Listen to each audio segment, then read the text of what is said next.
I want to start off by just asking you guys a general question. Obviously, we're talking about financing challenges and cash flow management.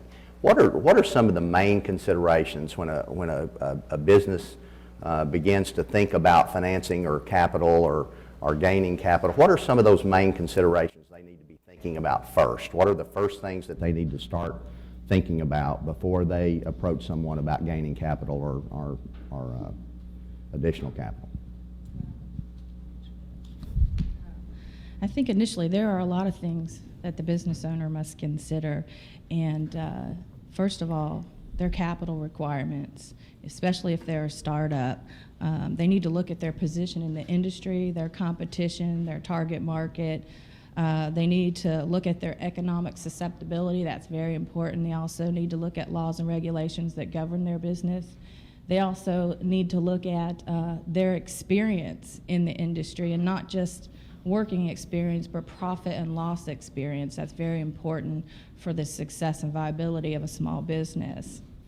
I think the first thing, one of the first things that a person needs to consider is whether he's cut out to be a small business person, whether he can confront failure realistically and success, and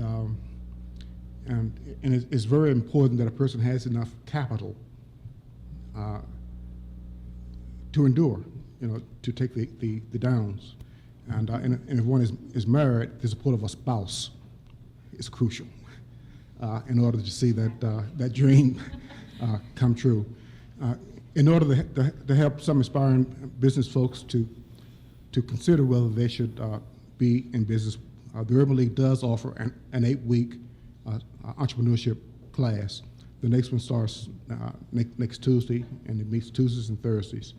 And many folks who go through that class finally conclude that being a business person is not for them. But that's a positive outcome as far as we're concerned, because they reach that realization before expending too much money. That's a great point, Sherman. I just, in front of about 75 business owners, asked the question, even to the point of them maybe being embarrassed at their own answer, of how many of them had a business plan or a cash flow plan to get them through the next 6 months to a year based on the new economy. And out of 75 business owners, 3 people raised their hand. Nick, you want to talk a little bit about how, when people come to you guys in regard to helping them start their small business or doing their books or whatever, how many of those do you see come with a realistic plan of moving forward with a business? Well, I said to Tracy earlier, even after all these years, cash flow prediction, cash flow plans are the hardest thing for any business owner and any accountant to do, because it's so unpredictable. There aren't really any trends to use to do that and that kind of thing. One thing I have been recommending to people lately is to shorten the time frame they're trying to predict on. So you're suggesting 6 months. For years, you would do a 5-year plan, a 10-year plan, a 3-year plan. We're saying pull that in a little bit closer. This is really nip and tuck, day to day. Bring it in as tight as you can. It gets down to real basic things of, when do I need to pay people and when do people pay me? And in some cases, predicting all the way down to individual payments, days, getting back to basics on how can I best get money to me before I have to spend money to others, and really taking measures to control that now more than ever. I'll just add a little bit to what these guys have said. The basic thing that we start with is the product that your company provides. Everybody in business, including banks, any organization, is either selling a product or a service, and we start with that product. For example, if you're the 5th pizzeria on Kingston Pike, what's going to separate you from the other 4? Is it speed? Is it taste, quality? Yeah, there's got to be something that separates it, or why do you do it?